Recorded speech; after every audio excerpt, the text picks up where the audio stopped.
අලුතෙන් ආපු දරුවොත් ඇති, පරණ දරුවොත් ඇති හැමතිස්සෙම කියන්නේ මෑණියෝ මොනවද? කුසල් වඩන්න, පින් කරන්න මෑණියෝ එක හැමදාම උදේට වැඩසටහන පටන් ගන්නකොට කියනවා. ඇයි එහෙම කියන්නේ? අපේ අයට අමතක වෙනවා.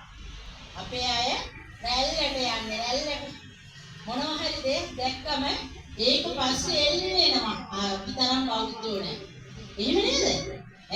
අපි තරම් බෞද්ධයෝ නෑ, අපි තරම් සත්ගුණවත් මිනිස්සු නෑ. ඒ උනාට ලොකුම අපරාධ වෙන්නේ මේලා. ඉතින් ඇයි එහෙම වෙන්නේ? අමතක වෙනවා. නැත්නම් අපේ මිනිස්සු හරිය හොඳයි. ඇත්තටම කියනවා නම් හරියට හිත උණු වෙනවා. බලන්න ප්‍රශ්නකදී වුණත් මේ මිනිස්සු අතාරින්නේ නෑනේ. වෙන රටවල් වල වගේ නෙමෙයි. යම් කිසි දෙයක් දැක්කම අපේ අය අහක බලන්නේ. හරි හිත උණු වෙනවා, සංවේදී වෙනවා. කරුණාව දයාව තියෙනවා. හැබැයි සුළු වෙනවා. මොහොතකට. ඊට පස්සේ ආයෙ අමතකයි. ඊට පස්සේ ආයෙ අර පරණ මුහුද්දටම යනවා. එහෙම වෙන්න එපා දරුවනේ, මල් ළඟට එන දරුවන්. මොකද මම දන්නවා. මම හොද කරන්නේ විශ්ව ශක්ති බලයෙන්. ඒ බලය මම දෙන්නේ ඔයාලගේ කුසල් මතු කරලා. මේක හරිය අමුතු දෙයක්. ඒ කියන්නේ පින කියන දේ අපිට බලන්න පුළුවන්. පින මෙතෙක් කල් අපි අහලා තියෙනවා. සමහරු කියනවා ඔය බොරු. දිව්‍ය ලෝක නැහැ, අපාය නැහැ. ඔය පින් කරාට කවුද කියන්නේ ලැබෙනවද නැද්ද කියලා අපි දැකලා තියෙනවද? අපි දන්නවද? අපි හම්බ කරොත් අපි කයි? ඒ දරුවනේ මෙච්චර බලන්න පුළුවන් නේද? මේ මනුස්ස ආත්මයක් ලැබිලා අපි හිතන්නකො හොඳ බුදුදහමක් තියෙන ලංකාව වගේ රටක අපිට ඉපදෙන්න ලැබිලා පින් කරන්න ලැබුණේ ඇයි? අපේ පින හන්දා. අපි මනුස්ස ආත්මයක් ලැබුවත් වැඩක් තියෙනවද බුදුදහමක් නැති රටක? කනවා බොනවා ඉන්නවා. මේ වගේ කුසල් වඩන්න අපිට පුළුවන්ද? බෑ. ඇයි? අපි එච්චරම පව් කළා නෑ. අපි ගොඩාක් පින් කරලා තියෙනවා. මේ ලංකාවේ ඉපදිලා බුදුදහමක් තියෙන රටක ඉපදිලා අපිට පින් කරන්න. ඉතින් දරුවනේ ඔයාලට මේ ලැබෙන මනුස්ස ආත්මෙන් උතුම් විදියට ගත කරන්න පුරුදු වෙන්න. මොකද මම මේ වෙලේ ඔයාලගේ පින මෙතෙක් කල් ඕගොල්ලෝ කුඩා අවදියේ ඉඳලා දැන් ඉන්න තත්ත්වයට දක්වා කරපු කුසල් මතු කරනවා. මෑණියන්ට ඒකේ ශක්තිය තියෙනවා. මෑණියෝ විශ්ව ශක්තියෙන් සුව කරන්නේ. එතකොට ඒ හොඳ කරන්නේ ඇත්තටම දරුවනේ ඊශ්වර දෙවියන්ගේ. බය නැතුව මම කියනවා. මොකද මම මෙතන කිසිම දරුවෙකුට කියන්නේ නැහැ සුව නොවි සුව වුණා කියන්න කියලා. අවශ්‍ය නැහැ. මොකද මට හොඳ කරන්න පුළුවන් ශක්තියක් තියෙනවා. එතකොට දැන් මට ආරංචි මමත් සමහර දේවල් දැක්කා. විශ්ව ශක්තියෙන් සුව කරනවයි කියලා ව්‍යාජ විදියට හැමතැනම දාගෙන ඉන්නවා. එතකොට විශ්ව ශක්තිය කියලා ගහපුවම ඒ හැමෝම වැටෙනවා. කමක් නැහැ. ඉතින් මොනවා හරි මිනිස්සු කරලා ජීවත් වෙන්න ඕනේ. නමුත් සත්‍ය කරන්න. කරාට ප්‍රශ්නයක් නැහැ. මොකද මෑණියෝ විතරයි විශ්ව ශක්තිය මේ විදියට සත්‍ය වශයෙන්ම එක දවසේ එන රෝගීන්ගෙන් හැම දරුවෙකුටම සාධාරණ විදිහට 150කට වැඩි සුව කරලා යවන්නේ. මං හිතන්නේ කවුරුවත් එහෙම කරපු කෙනෙක් ඉන්නවා කියලා. සෙනග දෙන්න පුළුවන් පුතේ, සෙනග ඉන්න පුළුවන් දරුවනේ. නමුත් මං ආගේ මෙහෙම අල්ලලා 150ක් අඩු කරපු දරුවෙක් මං දැකලා නැහැ. ආශිර්වාද කරන්න පුළුවන්, මටත් පුළුවන්. මටත් ඕගොල්ලෝ මෙහෙම අල්ලන්න ඕනේ නැහැ. මං පින් රකින්න දරුවොත් සුව කරනවා. ඒ හැකියාව තියෙනවා. නමුත් මම වැඩි හොඳට උපරිම ශක්ති බලයෙන් ඕගොල්ලන්ට ඒ සුවය ලබා දෙන්නේ. ඇයි? ඕගොල්ලෝගේ කුසල් මතු කරලා. එතකොට මෙයාගේ පින මෙයාට සසඳන්න යන්නත් එපා. ඔය අලුතෙන් ආපු දරුවන්ට කියන්නේ පරණ දරුවෝ නම් ආව අඳුරනවා දන්නවා. මගේ වැඩසටහන බලපු අය ඇති. බලපු නැති දරුවන්ට මම මේ කියන්නේ සසඳන්න යන්න එපා. සසඳන්න බෑ. ඔයා කරපු පින වෙනයි, මෙයා කරපු පින වෙනයි. සමහර දරුවෝ ඉන්නවා අල්ලලා එකපාරින් සුව වෙනවා. හරිම සතුටුයි මට හිතා ගන්නවත් බෑ. මෑණියෝ එකපාරින් සුවයි. හිතා ගන්නවත් බෑ. ඒ කුසල් පුතේ. එච්චරයි. සමහර දරුවෝ ඉන්නවා ඉතින් අල්ලනවා මෑණියෝ අක්සල්ලා වෙන්න කියන්නේ. පුළුවන් විදියට 7 පාරක් දෙන්න. හැබැයි 7 පාර නෑ මම කිසිම දරුවෙක් මෙහෙට ගිහින් බොරුවට ගෙන්නගෙන නෑ. දැන් මොකද හැම දරුවෙක්ම දන්නවා මෙතන ආපු මගේ පරණ දරුවෝ එහෙම ආවේ ආයේ නෑ. එන්න ඕනේ නෑ. හරියට මං කියන විදිහට ප්‍රතිකාර කරගෙන සුවයක් ලබාගෙන හොඳින් ජීවත් වෙන්න. අංක 1 ප්‍රතිපත්තිගරුකව ජීවත් වෙන්න. කිසිම ප්‍රතිපත්තියක් නැති අයට දෙවියන්ගේ පිළ ලැබෙන්නේ නැහැ. දෙවියෝ හොඳට අපිව පරීක්ෂා කරනවා. එහෙමයි. දෙවියන් විවේචනය කරන්නත් බෑ කාටවත්. මොකද ඕගොල්ලෝ විශ්වාස කරත් නොකරත් මම මෙතනදී දෙයක් කරලා පෙන්නනවනේ දරුවනේ ඒක නෑ කියන්න කාටවත් බෑ. ඕනෑම කෙනෙක් ඉදිරියේ මගේ ශක්තිය මේ විදිහටම තමයි මම කරන්නේ. ආයි මේකට අලුතෙන් දෙයක් නෑ. මොකද මට මේක ඕනම තැනක පුළුවන්. සමහර විටයි මෑණියන්ට ඉන්දට විතරයි මේ ශක්තිය තියෙන්නේ කියලා. එහෙමත් හිතයි නේද? මෑණියෝ ඉන්ද විතරයි කරන්නේ. මෑණියන්ට ඉන්දට රූපාලයක් තියෙනවා. අනේ නෑ දරුවනේ මට දින 7ක් කරන්න. ඒත් මමත් මිනිස්සේ. එහෙම කරන්න අපහසුයි. මොකද මට ජීවම් කටයුතු වැඩ කටයුතු තියෙනවා. සමහර වැඩසටහන් යෙදෙනවා. එහෙම වෙනකොට එච්චරම මැරෙන්න බෑ. ඇත්තම කතාව. මොකද මම මේ ඕගොල්ලෝ සුව කරන්න ගොඩාක් මහන්සියි. පින් කරන්න මට කාලය අවශ්‍යයි. සල්ලි නෙමෙයි ජීවිතේ කියන්නේ. මේ පින මං අරන් යන්න ඕනේ. මේ දෙවියෝ මාව තෝරලා මට මේ ශක්තිය දුන්නේ. අහිංසක දරුවන් සුව කරන්න මිසක් හම්බ කරන්න නෙමෙයි. කිසිම මොහොතක මං කිසිම දරුවෙක්ගෙන් සල්ලි ගන්නේ නැහැ. කැමති මුදලක් තියන්න කියලා දෙන්න. තිබ්බත් නැතත් මම හොඳ කරනවාමයි. එමනේ. හැබැයි මං හැමතිස්සෙම කියනවා විශ්වාසයෙන් ඉන්න දරුවනේ ඕගොල්ලෝන්ට එතකොට අංක 1ටම සුවය ලැබෙනවා. විශ්වාසයෙන් බොහොම ගරු කරලා භක්තියෙන් එන්න. එතකොට මම කියනවා හරක් මාස් උණු මාස් එළු මාස් මෝර කරවල වගේ පිළි જાති ගන්න එපා. එහෙම කිව්වයි කියලා හිතන්න එපා මෑණියෝ අනිත් ඒවා කාපන් කිව්වයි කියලා.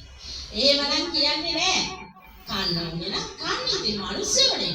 ඕගොල්ලෝ ලෙඩදුක් හැදිලා අසාධ්‍ය නම් වෛද්‍යවරු පවා කියනවා කන්න වෙනවයි කියලා. මොකද අපි දැන් 18 20 ගෑණි නෙමෙයි නේද? එහෙම ශක්තිය නෑ. අපේ ශක්තිය වැය වෙලා. එන්න අපි දුර්වල වෙනවා මිසක් තරුණ වෙන්නේ නෑනේ දරුවනි. එතකොට අපිට ශක්තියක් අවශ්‍යයි. ඒක නොකා ඉන්න පුළුවන් නම් වඩාත් හොඳයි. මම කියන්නේ නෑ. කන්න ඒව බොරු කතා මගේ ළඟ නෑ. ඔය අර කිල්ලට ආවේ මේකට ආවේ ඒව නෑ. මම කියනවා කියන්න ඕන දේ සමහර දරුවන්ට මෙන්න දරුවනේ මේ ටික කරන්නේ. එහෙමයි. අනවශ්‍ය දෙවියෝ ළඟට ආවා ඌ භක්තියකින් අම්මෝ. අපි නම් අල්ලපු ගෙදරටවත් යන්නේ නැහැ. ඒ ගෙදර මොනම උයයි.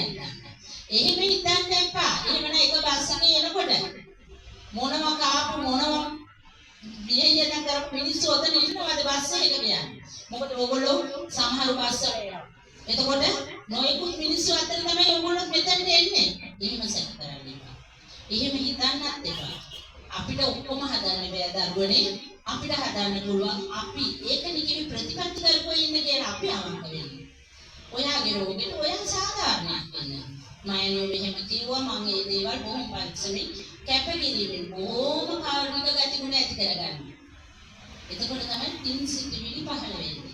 ඔයාගේ හදවතට තරහක් එනවා නම් බොහොම ඉවසීමෙන් ඉන්න තේරුමක් නැහැ.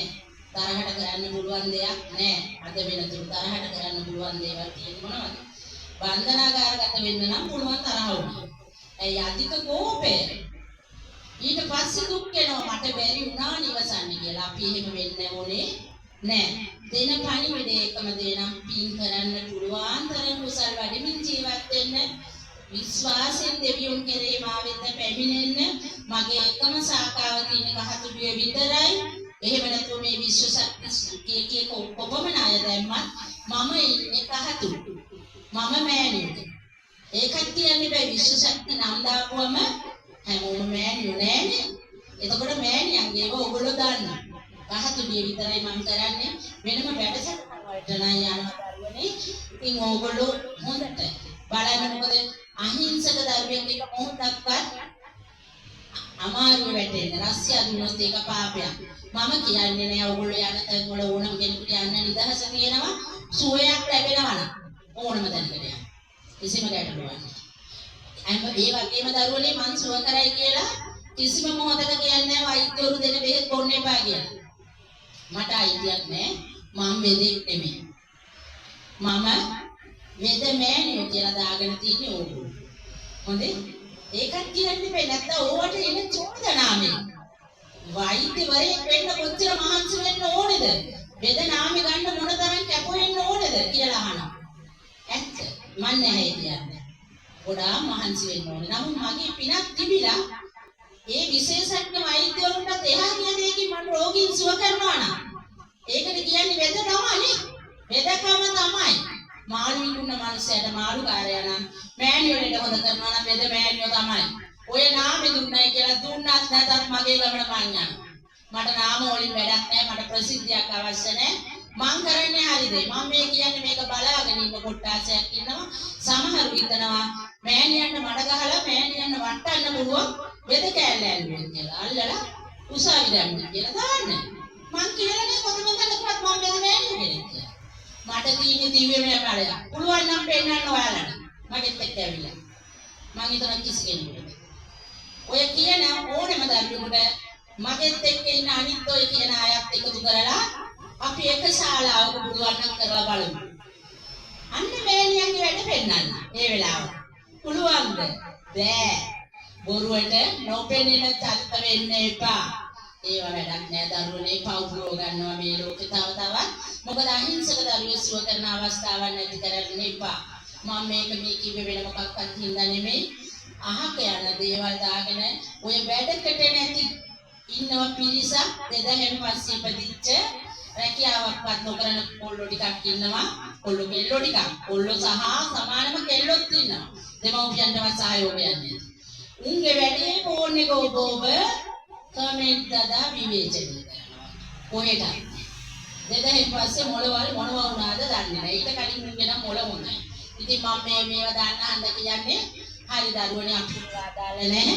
ඔයාලා දැන් මෑණියෝ ළඟට එනකොට රුවන්වැලි මහා සෑය චෛත්‍ය රාජාන මහන්සේ පමණ සියයට අරගෙන බොහොම පින් සිතුවිලි ඇතුව මල් ළඟ එන්නේ. තමුන්ට සුවේ දෙනවාමයි. එක හෙලා බය නැතිව ස්ථිරවම කියන්න මට ශක්තියක් තියෙනවා. මොකද මම හොඳ කරන්නේ මේ විශ්වයෙන් ලැබුණු මට දායාදේ මගේ ඊශ්වර දෙවියන්ගේ පිහිටි. ඉතින් මම බය නැතුව කියනවා මට ඒ තියෙන බලය ඕනම තැනක පෙන්වන්න පුළුවන්. මං හිතන්නේ ශිව දෙවියෝ කියන්නේ මහ දෙවියන්ට එහා යන තව කෙනෙක් නැහැ මේ ලෝකේ. ඉතින් මහ දෙවියන්ගේ බලයෙන් අරන් ඕගොල්ලෝ මං සුව කරනවා. ඒක එකපාරක් නෙමෙයි 100 පාරක් නෙමෙයි කෝටි වාරයක් කිව්වත් මට කියන්න පුළුවන්. මොකද ඒක බය නැතිව කියන්න පුළුවන්. අවුරුදු ගාණක් තිස්සේ දැන් මම රෝගීන් සුව කරන්නේ ලයිව් පෙන්වන්නේ කිසිම දරුවෙක් මං කියලා නැහැ සුව නොවි සුව වුණා කියන්නේ කියලා. ඕගොල්ලෝ බය නැතිව ඇවිල්ලා සනීප වෙලා තවත් නොදන්න දරුවන්ට කියලා ඒ දරුවෝ සුවපත් කරගන්න. එහෙමනම් දරුවනේ කට්ටියටම දරුවන් සරණයි.